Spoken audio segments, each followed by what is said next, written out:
नक्सली बनाना चाहते हैं, वो हम सहन नहीं करेंगे। भारत माता की, भारत माता की। साथियों, आप और हम जानते हैं मारवाड़ हमेशा न्याय का प्रतीक रहा है। मैंने पहले भी बताया, यहाँ कोई जातीय संघर्ष नहीं है, यहाँ किसी जाति का नरसंहार नहीं किया जाता।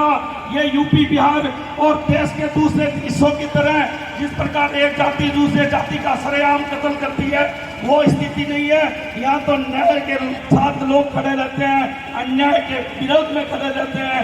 इसलिए मैं ये कहना चाहता हूँ, और आज भी ये जो मीटिंग है जब छोटी जाति के संरक्षण के लिए है, यहाँ मारवाड़ की विशेषता रही है। जो पावरफुल और बची जाति है वो हमेशा छोटी जाति का संरक्षण करती आई है और आज भी संरक्षण कर रही है। ये जो मेल मिलाप है, ये जो सौहार्दपूर्ण वातावरण है, इसी का मारवाड़ जाना जाता है। देश था वीडियो जो अपने वायरल करते हैं वो नहीं करेंगे, किसी प्रकार का मैसेज फॉरवर्ड नहीं करेगा। हम सब ने माना और न्याय के साथ रहे, और हमने ये किया कि हमने इकट्ठे नहीं हुए, जुलूस नहीं किया, और न ही मारवा गए, और न ही हमने सोशल मीडिया में अनाप शनाप बातें की, और शांतिपूर्वक सब चल रहा था। लेकिन जब लोकल गांव के लोग ये मान रहे थे शांति स्थापना हो गई थी, तो किसी व्यक्ति ने खुरापाती कर यूपी से चंद्रशेखर नाम के एक व्यक्ति को यहाँ पे बुलाया। इतना ही नहीं, कलेक्टर ने उसको यहाँ पे आने दिया। वो पूरे लवाजमा के साथ यहाँ पे आया, उसने जुलूस निकाला, गांव के गली गली चुराहे चुराहे पे भड़काऊ भाषण दिए और तोड़फोड़ की, गाड़ियां तोड़ी, बैनर फाड़े, और इस प्रकार भय का वातावरण पैदा किया।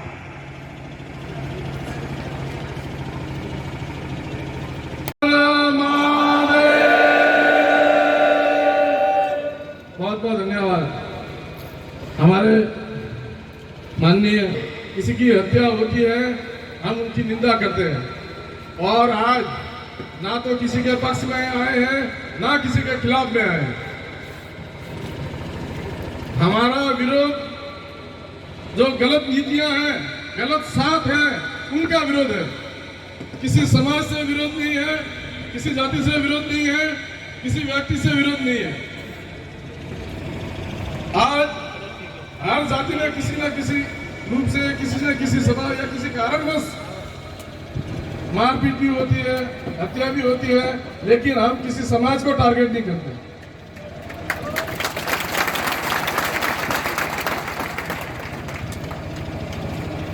और कुछ चीजें आज सोशल मीडिया पे भी आती है।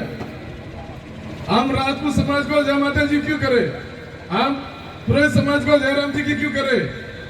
कुछ लोग ऐसे हैं जो वो गंदगी फैलाना चाहते हैं, तो उनको मैं कहना चाहता हूं, ये माता जी का सब माताओं के सम्मान में जब मुगलों ने हमला किया था,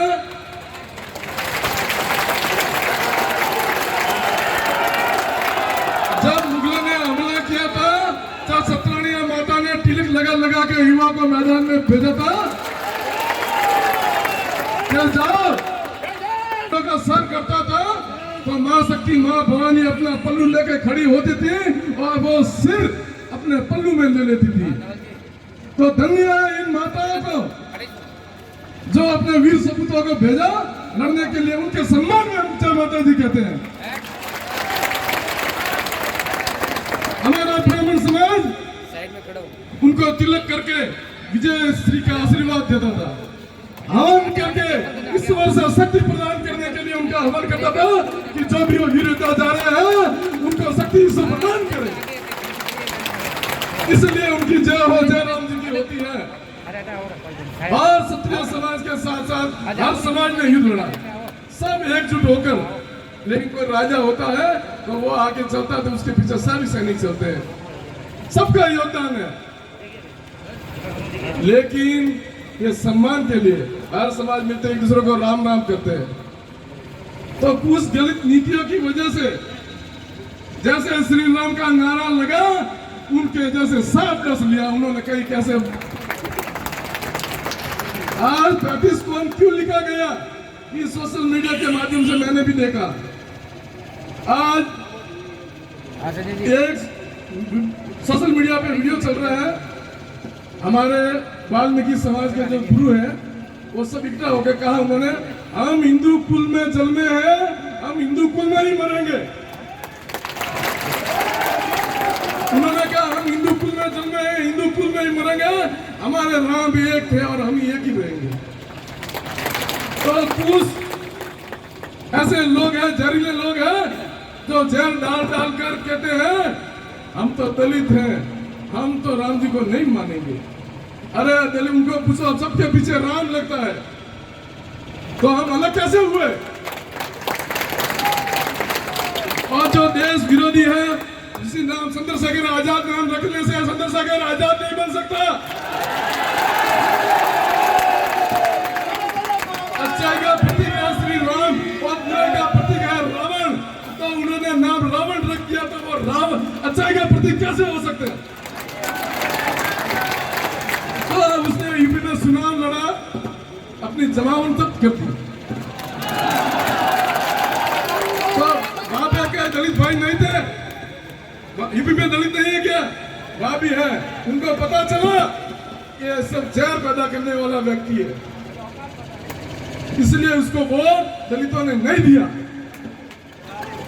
तो उसके बाद का नहीं चला, तो हमार सूरवीरों की भूमि है राजस्थान, यहाँ वो जहर डालने आ गया। ये जहर यहाँ डालने हम नहीं देगा, तो हम विरोध कलेक्टर साहब का, इस सरकार का करता है। हमारे यहाँ बोडवार मारवाड़ में जहर फैलाने उसको आने कैसे दिया? आपने अनुमति कैसे दी उसकी?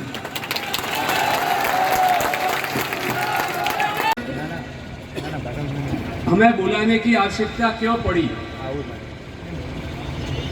क्या आवश्यकता पड़ी कि 35 कौम एक मंच पर इकट्ठी होकर विचार करें? एक घटनाक्रम जो गांव बारवा में हुआ, ऐसे घटनाक्रम जिले में बहुत सारी जगह हुए और रिसेंटली कुछ समय पहले भी हुए। लेकिन जो परिस्थितियां यहां उत्पन्न हुई वैसी और जगह नहीं हुई, इसलिए मजबूर होकर हमें हमारी आवाज को प्रशासन तक पहुंचाने के लिए आज इकट्ठा होना पड़ा। लगभग पश्चिमी राजस्थान के सभी जिलों से आज यहाँ लोग पधारे हैं। जैसा कि मेरे पूर्व वक्ताओं ने कहा है, सनातन धर्म में हत्या चींटी की भी मान्य नहीं है, उसको भी हम नहीं मरने देते हैं। तो किसी की हत्या हुई है तब उसका समर्थन नहीं करते हैं। बाकी किसी कारणों पे मैं कोई बात नहीं करूंगा। मैटर पूर्णतया सब जुडिस है, न्यायालय के विचाराधीन है। क्यों हुई, कैसे हुई, क्या हुई, ये सब काम कोर्ट का है, हम इस पर नहीं जाते हैं। मामला होने के बाद में जिस तरह से प्रकरण को हैंडल करना चाहिए था, वैसा नहीं होने से हमें मजबूरन अपनी बात को कहने के लिए संगठित होकर आना पड़ा। बात कहां पैदा हुई, क्यों पैदा हुई? मेघवाल समाज में एक बंधु मारा गया, निस्संदेह दुख की बात है। मेघवाल समाज में भी खूब सारे जागरूक लोग हैं, नेतृत्व करने वाले लोग हैं, बड़े बड़े अधिकारी हैं, उनके मन में ये बात नहीं आई। स्वाभाविक घटना हुई है, पुलिस अपना काम कर रही है, कानून अपना काम करेगा, जो भी होगा सबको स्वीकार होगा।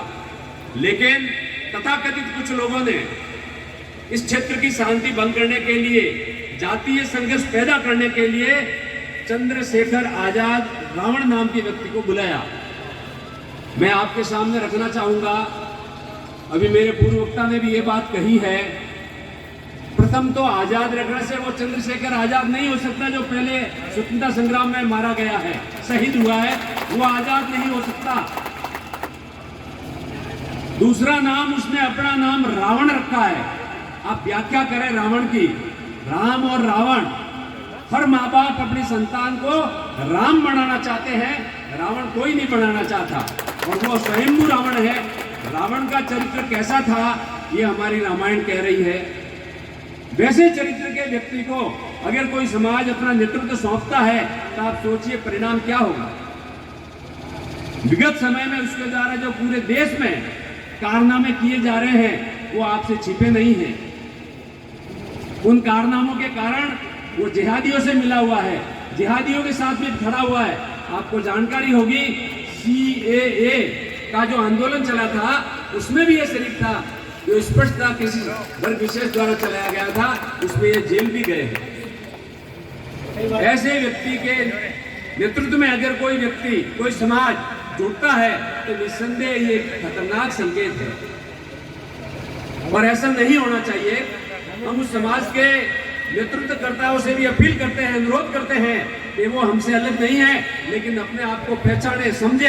हम साथ रहते हैं, पीढ़ियों से साथ रहता है, कभी ये बात नहीं हुई। अकस्मात ऐसी बात की नौबत क्यों आई? एक समाज विशेष को टारगेट क्यों बनाया गया? मैं आपके ध्यान में लाना चाहूंगा, प्रशासन के अधिकारी भी यहाँ मौजूद है, पुलिस के अधिकारी भी मौजूद है। अगर किसी व्यक्ति का प्रवेश करने से उस क्षेत्र की शांति भंग होती है तो उसको बॉर्डर पे रोका जाता है। आप राजस्थान बॉर्डर पे रोकते, पाली जिले के बॉर्डर पे रोकते, प्रशासन ने क्यों पता ऐसी गलती क्यों की? लाल कृष्ण आडवाणी का रथ बिहार में रोका था, प्रियंका गांधी को यूपी में जाने से रोका था, सोनिया गांधी को रोका था, और तो और किरोड़ी लाल जी मीणा को मैंने रोका था। तो क्या प्रशासनिक अधिकारी इसको जोधपुर के बॉर्डर रोहित के पास नहीं रोक सकते थे? ऐसा क्यों नहीं हुआ? क्या कमी रही? प्रशासन उसके सामने नतमस्तक क्यों हुआ? घुटने क्यों टेके? प्रशासन के पास बहुत अधिकार है, फार एंड वाइड पावर्स है, उनका उपयोग क्यों नहीं हुआ? इसके पीछे जांच की बात होनी चाहिए। और तो और जहां महासभा की थी, उन्होंने समाज को कितनी गंदी गंदी गालियां दी है, किसका फूल नहीं खोदेगा, लेकिन समाज ने शांति रखी, समाज ने संयम रखा, समाज ने धैर्य रखा, कोई प्रतिक्रिया व्यक्त नहीं की। क्या राजकारी में बाधा का मुकदमा नहीं हो सकता था? लाश जाती है, जुलूस निकलता है, विजय जुलूस निकलता है, पुलिस द्वारा मुकदमा दर्ज होता है, राजकारी में बाधा, शांति भंग, रास्ता रोकना। उन्होंने 3 दिन तक यहाँ राजकारी में बाधा का काम किया। जिस जगह सभा हुई थी वहां खूब लोगों को गालियां दी है, समाज को गालियां दी, पोस्टर फाड़े, बैनर फाड़े, गाड़ियां तोड़ी। आज तक कोई मुकदमा नहीं हुआ। क्या मुकदमा नहीं होता है? होता है। धार्मिक उन्माद और सामाजिक स्वार्थ को भंग करना भी अपराध है, आईपीसी में अपराध है। माननीय जो यहाँ विराजे हैं उनसे निवेदन करता हूँ कि जब जागो तभी सवेरा, आईपीसी की धारा 141, 142, 504, 153 का मुकदमा दर्ज होना चाहिए। ये तो मजबूर संघर्ष समिति को कोर्ट के जरिए इस्तीगासा पेश करना पड़ेगा। क्यों नहीं हुआ? होना चाहिए। अगर इस तरह से न्याय होगा तो बात नहीं बढ़ेगी, क्षेत्र में शांति रहेगी, समाजों में शांति रहेगी। बारवा के सरपंच ने प्रशासन को लिखकर दिया था, माननीय पुलिस विभाग का स्टेटमेंट 22 तारीख के अखबार में मैंने पढ़ा है कि किसी प्रकार से बारवा गांव में अवांछित लोगों को प्रवेश नहीं दिया जाएगा। तो ये कैसे हो गया? ये भी एक जांच का विषय है। प्रशासनिक अधिकारी इतने नतमस्तक क्यों हुए? ऐसा नहीं होना चाहिए। और ये धरना इसी बात के लिए है, हम प्रशासन से निवेदन करना चाहते हैं, आप न्याय करिए, हमारी गलती हमें दंडित करिए। अगर हम कहीं गलत बोलते हैं, गलत बात करते हैं, आप समाज को बुला के कहें, व्यक्ति विशेष तो दंडित होता ही है। मैं गलती करूंगा, पकड़ा जाऊंगा। जिन बच्चों ने गलती की है वो पकड़े गए, गिरफ्तार हो गए, उनकी जांच चल रही है। तो इतनी बड़ी बात कहने की कहां जरूरत थी? ये विवाद क्यों होता है, इसकी जड़ में जाना चाहिए। बहुत ज्यादा लंबी व्याख्या नहीं करूंगा। एट्रोसिटी एक्ट जो है 1989 में बनने के बाद में खूब उतार चढ़ाव आए, माननीय सुप्रीम कोर्ट तक गए और संसद तक गए और संविधान में संशोधन हुआ। इसमें पुलिस विभाग की बहुत ज्यादा जिम्मेदारी बढ़ जाती है कि यदि किसी व्यक्ति ने इस धाराओं के अधीन, इस एक्ट के अधीन कोई मुकदमा दर्ज हुआ है, तत्परता से निष्पक्ष जांच हो जाए तो ऐसी घटनाएं नहीं होती है। ये घटनाएं होने के कारण ढिलाई बढ़ती जाती है, निरपराध निर्दोष को गिरफ्तार कर लिया जाता है, तब मन में कुंठा पैदा होती है। वो नहीं होनी चाहिए। मैं अनुरोध करता हूँ, अपील करता हूँ कि अगर ऐसे कोई मामले आते हैं तत्परता से कार्रवाई और निष्पक्ष हो। अगर दूसरे पक्ष ने गलती की है, निसंदेह गिरफ्तार हो, जेल जाए, सजा हो, हम किसी का पक्ष नहीं करते। जो पूर्व में चला समाज में, इससे पहले की बारी में बहुत सारे मर्डर हुए हैं। ये एक ही मर्डर नहीं हुआ है, इसके पहले भी बहुत सारी हत्याएं हुई हैं। समाज के हिसाब से, दूसरे समाज के हिसाब से। और पहली बार देखने को आया है कि एक हत्या के बारे में इस तरह से संगठित होना पड़ा है। संगठित इसलिए होना पड़ा है कि एक समाज के साथ अन्याय नहीं हो। जो प्रतिस्वामियां इकट्ठी हुई है वो ये सोचे, ये मजबूर हो इस तरह से इस संघर्ष को आगे कैसे चलाया जाए। और संघर्ष हमेशा शांतिपूर्ण होगा तो ही आपकी विजय होगी। किसी भी संघर्ष को आप शांति के अलावा नहीं करें। जो भी युवा वर्गीय है, जो भी महानुभाव पधारे हुए हैं, मेरी आपसे कर पर यह विनती है कि किसी भी संघर्ष को आप शांतिपूर्ण करें। मेरा यही निवेदन है।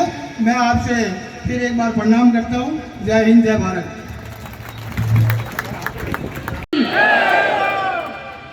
सभी पधारे हुए 35 कौम के बंधुओं, सबसे पहले उस माता को धन्यवाद देती हूँ जो सूरवीरों को पैदा किया। जहर घोलाने के लिए कितने भी आए, लेकिन ये शूरवीर जहर घोलने नहीं देंगे। यह प्रमाण आपके सामने है। आज आप सबसे मेरा एक ही निवेदन है कि हम किसी जाति का विरोध करने के लिए यहाँ एकत्र नहीं हुए हैं या किसी जाति का पक्ष लेने के लिए यहाँ एकत्र नहीं हुए हैं। हम जंग लड़ने आए हैं मानवता की लड़ाई लड़नी है।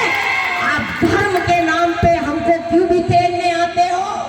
मानवता जगाओ।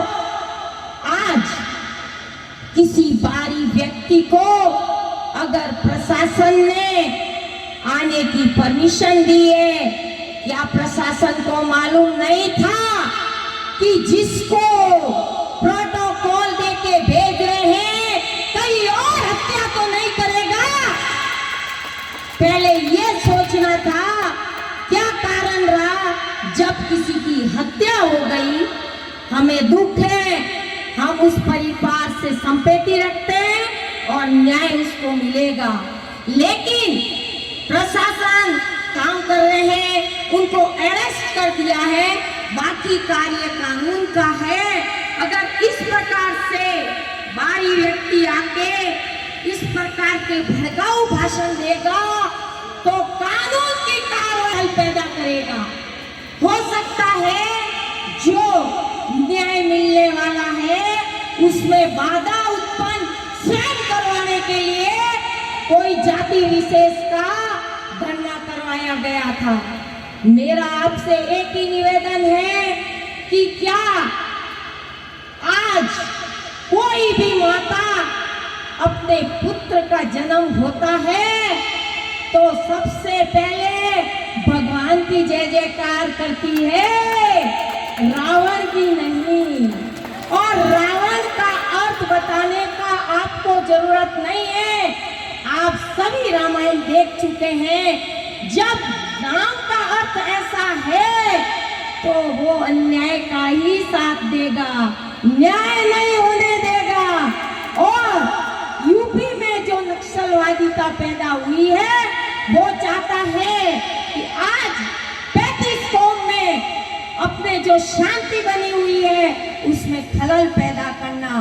तो मेरा यही निवेदन है कि प्रशासन ने अगर कोई भूल कर दी है तो उस भूल को सुलझाया भी जा सकता है, उसके खिलाफ मुकदमा दर्ज हो, कानूनी जांच हो और जिस धाराओं में मुकदमा दर्ज होके विधिवत कार्रवाई हो। जिस कलेक्टर साहब ने ये गलती की है उनकी भी जांच हो, किस कारण से उनको नतमस्तक होके परमिशन देनी पड़ी। क्या परमिशन देने पहले उनको पता नहीं था कि क्या पता जो शूटर उनके साथ भेज रहे हैं वो कुछ अनहोनी घटनाकारी तो नहीं करेंगे। क्यों नहीं सोचा? क्या कानून संभालने वालों को ये नहीं मालूम कि कानूनी व्यवस्था में खलबल पैदा करने के लिए अगर अपन को दिखता है तो परमिशन रोक सकते हैं। मेरे से आगे वक्ताओं ने सब कुछ बता दिया है। तो मेरा भाइयों आपसे एक ही निवेदन है कि जिस प्रकार से आज अपनी 35 कौम एक है तो 36वीं कौम को भी अलग करने वाला आया था तो उसकी गलती है। हमने किसी को अलग नहीं किया, हम तो आज भी सबके साथ हैं, पर हम न्याय के साथ हैं, अन्याय के साथ नहीं। जो भी हुआ है गलत हुआ है और जो अब हो रहा है वो भी गलत हो रहा है। जो गलतियां की गई उसको अगर नहीं रोका गया, एक रावण नहीं 10 और आएंगे और उपद्रव मचा देंगे।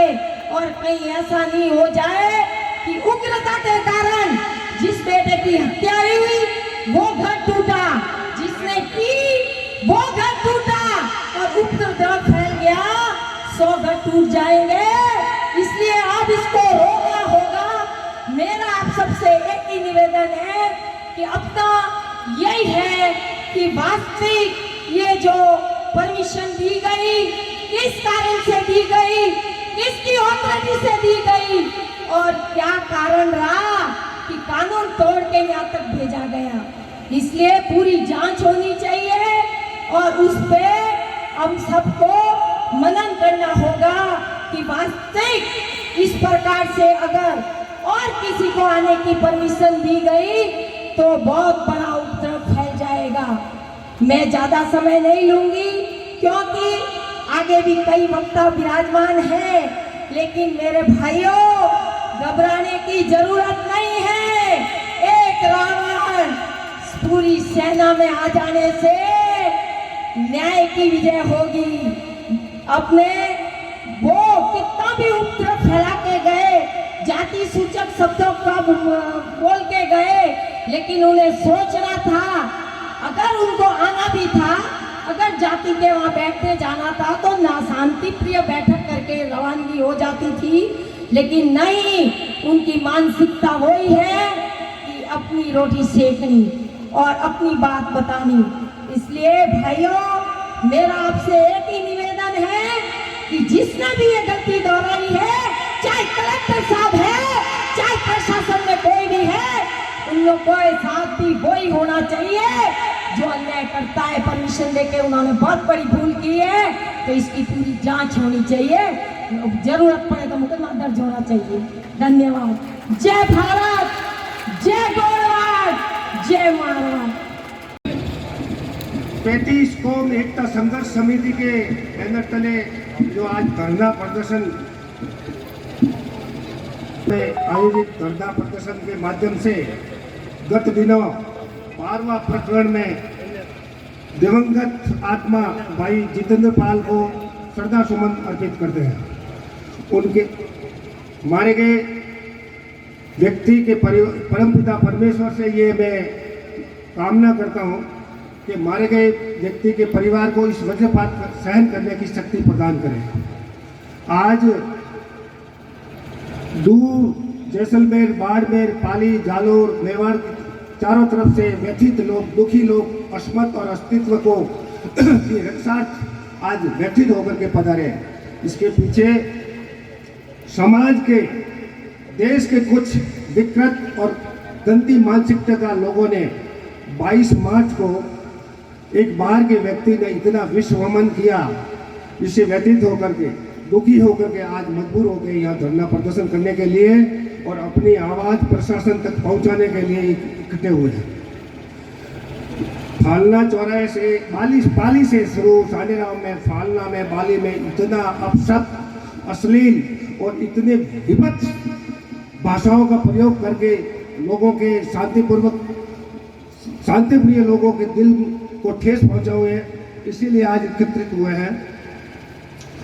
कोई नहीं चाहता कि किसी निर्दोष व्यक्ति का या किसी की हत्या होए। हत्या एक आकस्मिक घटना भी हो सकती है। ऐसा नहीं कि कोई प्रयास नहीं किए होंगे, प्रयास भी होंगे, लेकिन बाहर के व्यक्तियों को बुला करके इस तरह से जहर उगलवाना और लोगों को ठेस पहुंचाने के लिए आज एकत्रित हुए हैं। तो आज इस मंच के माध्यम से आपसे यही अपील है कि शांतिपूर्वक हमें धरना प्रदर्शन करना है और प्रशासन के नाम एक ज्ञापन प्रस्तुत करना है। किसी तरह से कोई किसी जाति विशेष के बारे में कोई ओछी बात, हल्की बात, छोटी बात कृपा करके नहीं करें। धन्यवाद। पाली, जालोई, बाड़मेर, जोधपुर व अन्य क्षेत्रों से पधारे हुए समस्त महानुभावों का संघर्ष समिति की ओर से मैं हार्दिक स्वागत करता हूं, अभिनंदन करता हूं। बंधुओं, ये जो विशाल जन समूह आप देख रहे हैं, ये तो एक सिग्नल है, केवल सिग्नल। 4 दिन पहले ये तय हुआ और इतनी तादाद में सभी क्षेत्र से, सभी जिलों के प्रतिनिधि, सभी जन प्रतिनिधि, सभी समाजों के प्रमुख यहाँ पधारे हैं। मैं एक बार पुनः और आपका स्वागत करता हूं। बंधुओं, सभी पूर्व वक्ताओं ने जो विषय था वो आप सबके समक्ष रख दिया। उसी विषय पर मैं एक ही बात कहना चाहूंगा और अपने भाषण को संक्षिप्त करना चाहूंगा कि जो अपना विषय है, जो अपनी मांग है, जो अपनी पीड़ा है, उसको हम उजागर करने के लिए यहाँ एकत्रित हुए। विकल्प तो बहुत मिलेंगे, विकल्प तो बहुत मिलेंगे, रास्ता भटकाने के लिए एक संकल्प ही काफी है, एक संकल्प ही काफी है, एकता दिखाने के लिए, एकता दिखाने के लिए। बंधुओं, यह एक सिग्नल है, एकता दिखाने के लिए हम सब यहाँ एकत्रित हुए हैं। जैसा कि पहले कहा है, हमारा विरोध किसी भी जाति विशेष से नहीं है, किसी भी धर्म विशेष से नहीं है।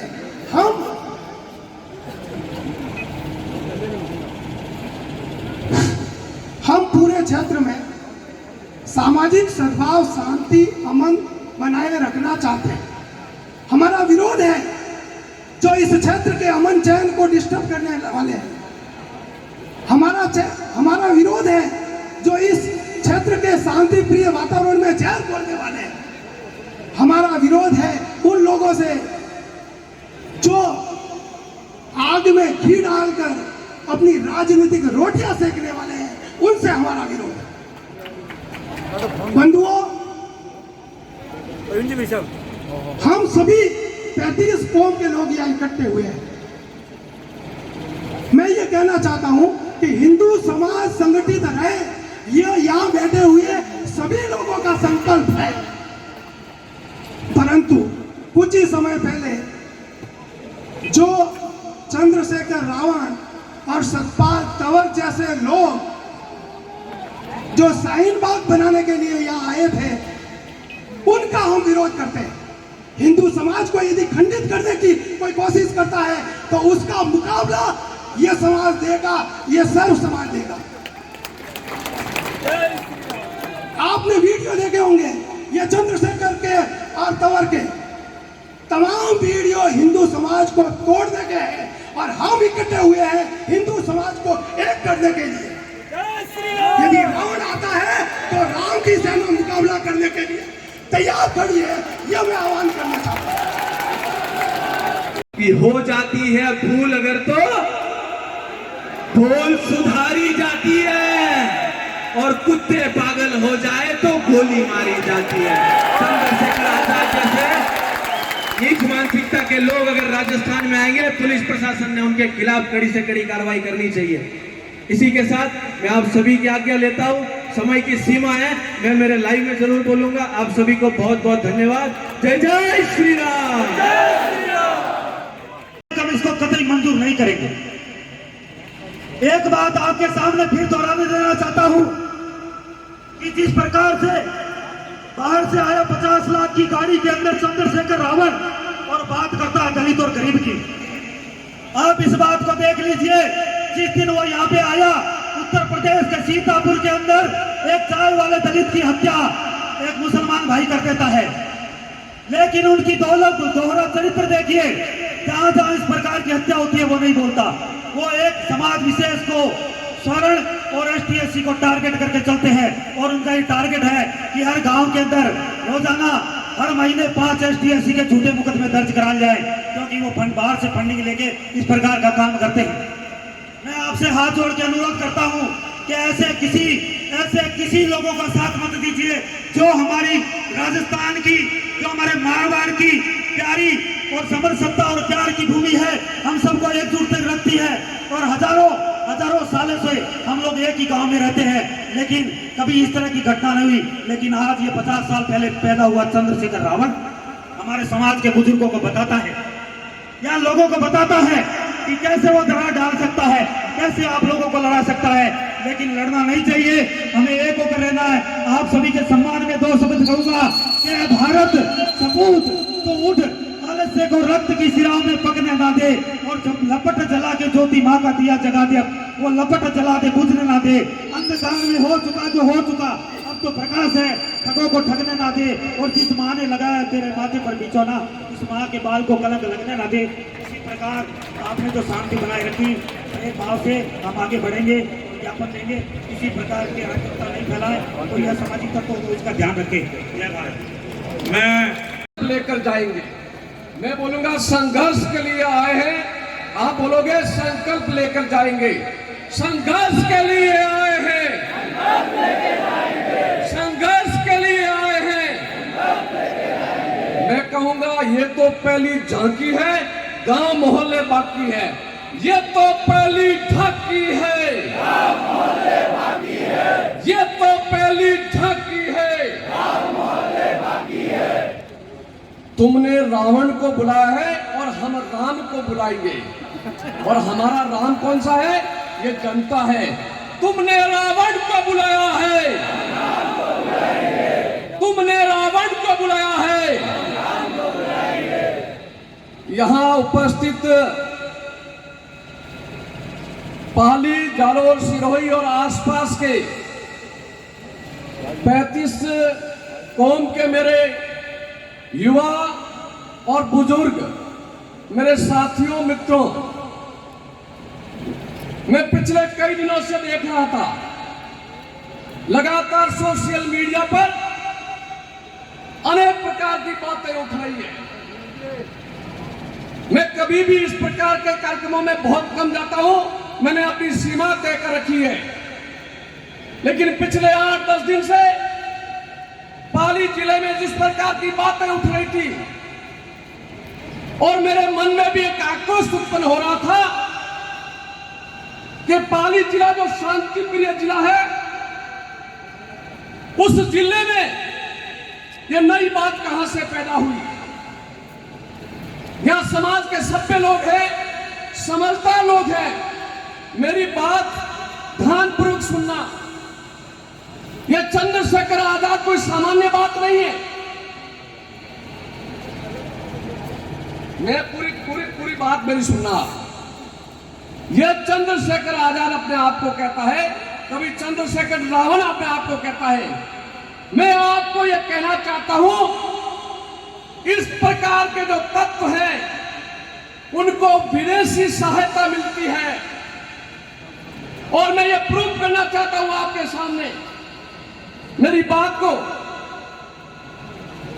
ये जो अभी बात मेरे से पूर्व वक्ताओं ने कभी 50 लाख की गाड़ी इसके पास है, मैंने उत्तर प्रदेश में उसका घर भी देखा है। अरे हवाई जहाज में यात्रा 7 पीढ़ी तक ये नहीं कर सकता अपनी कमाई से और ईमानदारी से, इसको विदेशी पैसा मिलता है। पिछले दिनों एक अमेरिकी मैगजीन आई थी, और उसमें आया था, टाइम मैगजीन में, दुनिया के उभरते हुए 100 लोगों में इसका नाम था। ये वो विदेशी षड्यंत्र है, और चंद्रशेखर उस विदेशी षड्यंत्र का मोहरा है। जिस व्यक्ति की जमानत जब्त होती है, अब अपनी इच्छा से, अपनी स्वेच्छा से जिस सीट पर चुनाव लड़ता है वहां पर उसकी जमानत जब्त होती है और अमेरिकन टाइम मैगजीन उसको दुनिया का 100 लोगों की सूची में शामिल करता है। इसलिए मैं कहना चाहता हूं कि एक विदेशी षड्यंत्र है। विदेशी लोग जानते हैं 1000 वर्षों तक गुलामी के बाद यहाँ का समाज संगठित होकर के इन फिरंगियों को भगा सकता है और इसलिए जातिवादी टुकड़े जब तक नहीं होंगे तब तक हिंदुस्तान को दुनिया के शिखर पर पहुंचने से कोई रोक नहीं सकता। इसलिए मित्रों मैं कहना चाहता हूं चंद्रशेखर जैसे लोगों को इनसे ये नाम छीन लेना चाहिए, क्योंकि चंद्रशेखर आजाद कौन था? जिसने क्रांति की ज्वाला दिखाई, जिसने आजादी में अहम भूमिका निभाई। उस प्रकार चंद्रशेखर का मैं एक बात और कहना चाहता हूं, ये लोग क्षत्रिय और ब्राह्मण से घृणा तो करते हैं पर अपना नाम चंद्रशेखर आजाद रखते हैं। तो मैं कहना चाहता हूं ये इनको आजादी किससे चाहिए? ये जो मेरे पूर्व वक्ता ने कहा ये टुकड़ा टुकड़ा गैंग के सदस्य हैं और इनके सपने साकार नहीं होने देंगे हम। इनको तिरंगे से आजादी चाहिए, इनको देश के कानून से आजादी चाहिए और ये 35 कौम जो सभ्य कौम है ये उसके सपने साकार नहीं होने देंगे। अरे गांव में किसी की जरूरत पड़ती है, बोली वो मेघवाल भी क्यों नहीं हो, सबसे पहला फोन हमारे पास आता है, ये हमारे काम है और हम रात को अपनी नींद को छोड़ करके, अपने आराम को छोड़ करके, अपने काम को छोड़ करके उनके लिए जाते हैं, क्योंकि हमारे मन में भेदभाव नहीं है। और इसलिए मैं कहना चाहता हूं कि चंद्रशेखर जैसे लोगों को राजस्थान में आने नहीं देंगे। प्रशासन कान खोल करके सुन ले, ये रावण के सपने यहां हम पूरे नहीं होने देंगे। आपने क्यों नहीं? आप जानते हो ना आजकल पुलिस का क्या काम है? पहले जैसे शिवाजी युद्ध लड़ते थे ना, गुरिल्ला युद्ध, वैसे ये खाकी वर्दी पहन करके और चौराहों पर, शहर के चौराहों पर और हाईवे पे बड़ा बड़ा कैमरा लगा कर रखते हैं। अगर कोई सीट बेल्ट लगाया हुआ नहीं है, तेज गति से गाड़ी लेके जाता है, हेलमेट पहना नहीं हुआ है, उसकी मजबूरी नहीं सुनते और वो तुरंत उसको पकड़ते हैं जैसे कोई वो चोर है। लेकिन मैं पुलिस प्रशासन को कहना चाहता हूं, जब ये चंद्रशेखर यहां आया, आपके पास वीडियो उपलब्ध नहीं हो तो हम करवाएंगे। कितने लोगों ने किस गति से वाहन चलाया, कितने लोगों के सीट बेल्ट लगे हुए नहीं थे, कितने लोगों के हेलमेट लगे हुए नहीं थे, आपने कितने मुकदमे दर्ज किए? अगर आप सुल्तान से अगर मुकदमा दर्ज नहीं करते हो तो मैं इस मंच से आह्वान करता हूं, आज तो यहाँ प्रमुख लोग आए हुए हैं, आपको ये हमारे जैन सिंह जी यहाँ खड़े संघर्ष समिति के अध्यक्ष, ये आज आह्वान करेंगे और एक समय सीमा तय करेंगे। अगर कानून की पालना आपने नहीं करवाई, मुकदमा दर्ज आपने नहीं करवाया, हर घर से एक व्यक्ति निकलेगा, पुलिस कंट्रोल नहीं कर पाएगी।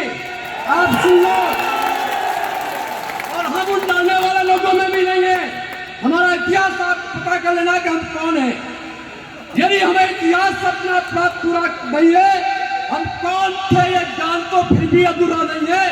मित्रों मैं इतना ही कहना चाहूंगा, मेरे मन में बहुत आक्रोश है, समय सीमा कम है, फिर मिलेंगे और फिर संघर्ष करेंगे। आप तैयार रहिए। ये कानून, जब मेरे पूर्व के वक्ता ने कहा है, हमें कानून हाथ में नहीं लेना चाहिए, लेकिन अपनी सुरक्षा हमको स्वयं को करनी पड़ेगी। जय भारत, वंदे मातरम। साथियों, लॉर्ड वेवल ने अपनी किताब में लिखा है, जब दो सैनिक आपसी युद्ध की बात करने लग जाते हैं तो यह मान लिया जाता है सेना युद्ध के लिए तैयार है। जो जुनून, जो हिम्मत और जो साहस आप में देखा है, मुझे लगता है इस कलेक्टर के लिए, युद्ध के लिए सेना तैयार खड़ी है।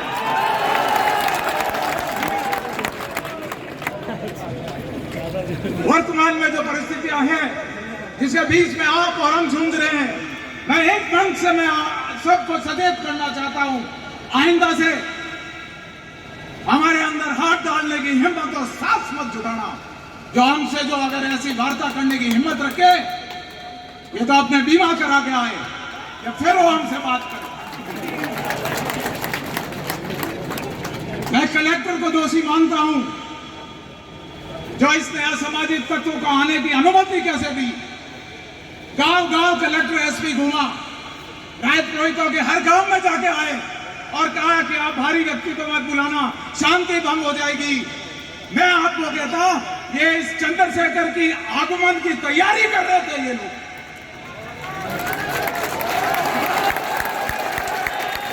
इन्होंने हमको तो कहा घर बैठ जाओ, इन्होंने हमको कहा कि भारतीय व्यक्ति मत बुलाओ, तो तुम्हारी कैसे हिम्मत हुई इसको पाली जिला में आने के लिए।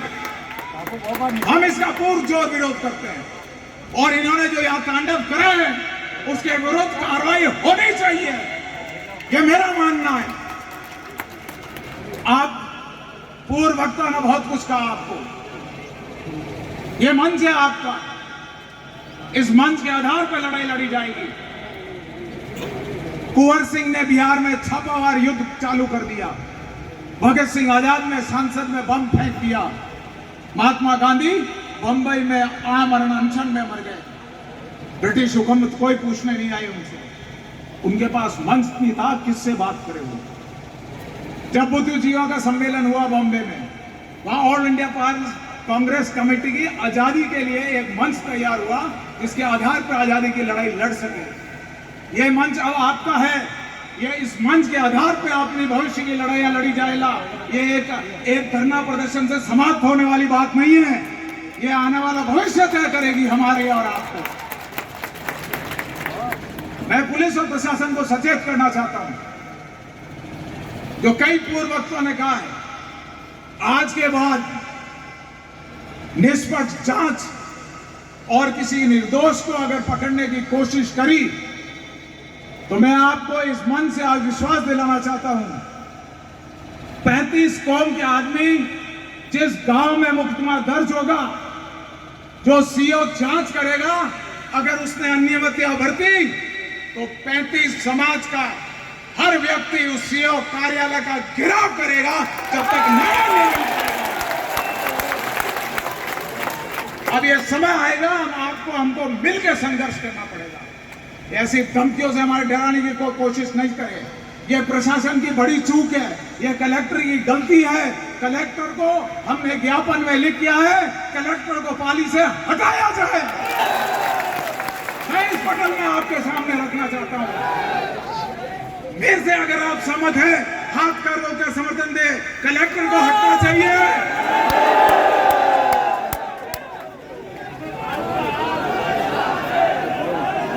हमने ज्ञापन में ये लिखा है कि कलेक्टर को हटाया जाएगा और इसको अनुमति के विरुद्ध कलेक्टर की जांच और कार्रवाई होनी चाहिए। दूसरा बिंदु, पुलिस की मौजूदगी में जो बैनर, पोस्टर और साइन बोर्ड तोड़े हैं, जो भड़काऊ भाषण दिए हैं, हमने सरकार को लिखा है इसके विरुद्ध मुकदमे दर्ज करने चाहिए।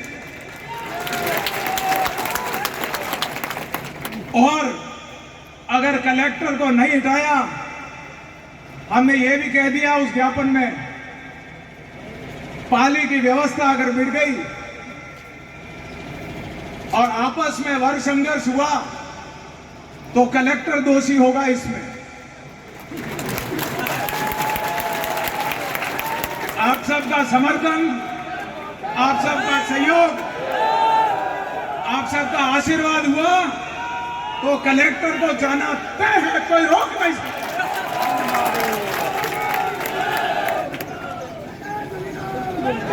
आप इतनी तादाद में पधारे और अनुशासन में आपने यह आंदोलन करा, मैं आपको तहे दिल से धन्यवाद देना चाहता हूं कि मेरे जैसे छोटे व्यक्ति के लिए आप लोग पधारे, हमारे आह्वान पर पधारे। मैं आपका एहसानमंद हूं, मैं आपको बहुत बहुत साधुवाद और धन्यवाद देना चाहता हूं और पुनः विश्वास रखता हूं कि और आगे भी अपना और भी काम पड़ेगा। अपन सब भाईचारे से आपसे संगठित होकर प्रेम भावना से पूरी जीवन बिताएंगे। और ये बात तय है, आज के बाद बाली में अधर्म और अन्याय नहीं होने देंगे, ये विश्वास दिलाना चाहते हैं। ज्ञापन का समय आया है। आप इतनी देर से शांतिपूर्वक सुन रहे थे। मैं आपसे निवेदन करना चाहता हूं कि ज्ञापन, क्या आप चाहते हैं एसडीएम आपके बीच में आके ज्ञापन ले,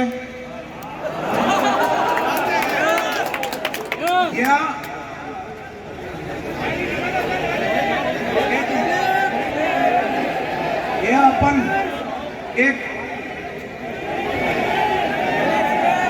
एक मिनट, आपकी आवाज मेरे पास पहुंच गई है, कृपया शांति बनाए। मैं क्या कह रहा हूं वो सुनिए पहले। यहाँ के बाद जो आम जनता की राय है, 35 आंदोलन कर गया, हम भाग लेते हैं, जनता की क्या आवाज है। अपन जुलूस के रूप में जाएंगे, एसडीएम कार्यालय के बाहर ज्ञापन देंगे, एसडीएम आएगा ज्ञापन लेने। एक मेरा निवेदन है कि अपन को अनुशासन में जाना है। अगर अपन ने अनुशासन नहीं रखा तो आप में और उनमें कोई फर्क नहीं होगा। अपन अनुशासित कौन है, अपन ने जिंदगी में बहुत संघर्ष करे हैं, और भी संघर्ष करने का मौका आएगा, और भी उग्र आंदोलन करने होगा। तो मैं आपके साथ हूं, मैं आप जब भी बोलेंगे मैं आपके लिए तैयार हूं। इसलिए वो चिंता छोड़ दो, या तो जीवन आंदोलन में चले गया है, एक और आंदोलन कर देंगे अगर इसमें हमारे साथ अन्याय और हुआ तो। परंतु एक मेरी वाणी को विराम देने के बाद एक बात मैं कह के जाना चाहता हूं, प्रशासन को सचेत करना चाहता हूं। बंबई शहर अगर अमल चैन की नींद ले रहा है तो उसके पास बहने वाली दरिया अपनी मर्यादा में बह रही है।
शांति रखो, शांति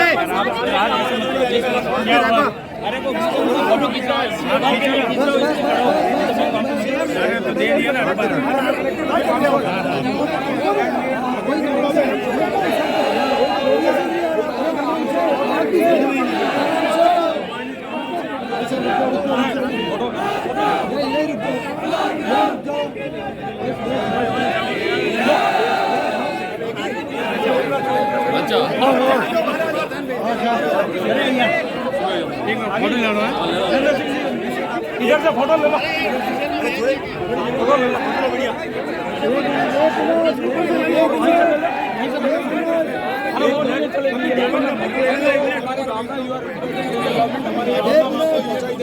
अरे मेरी बात सुनो, भगवान वाले सब इधर, आप उधर हो जाओ। फोटो लो।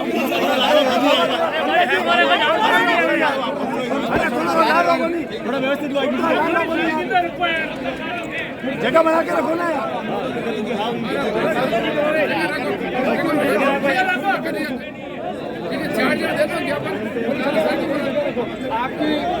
आपकी भावना है, एसडीएम साहब को हमने अर्ज कर दी है, ज्ञापन में कलेक्टर को हटाना तय है और हमने कहा कि कहीं एसडीएम कलेक्टर के विरुद्ध नहीं भेजेंगे, पर इन्होंने कहा भेजने के बाद प्रतिनिधि अपन को देंगे। जो लोग यहाँ आए हैं, पुलिस के सामने जिन्हें तोड़ फोड़ नहीं मुझे दर्ज होगा। ये बिल्कुल सही है, बिल्कुल सही बात है। तो एक महीने के बाद पुनः आंदोलन किया जाएगा। आज जो सर ये 35 कुंभ का धरना है, इसको लेकर आपकी क्या मांगे हैं? हमारी मांगे हैं, ये जो त्रुटि कलेक्टर ने करी इसके विरुद्ध कार्रवाई होनी चाहिए।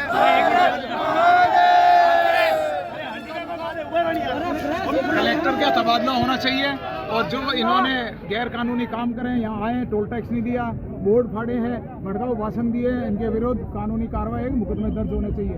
अगर एक महीने के बाद अगर ये कार्रवाई नहीं हुआ है, पुलिस पाली मुख्यालय पर कलेक्टर के विरुद्ध बहुत बड़ा आंदोलन छेड़ा जाएगा।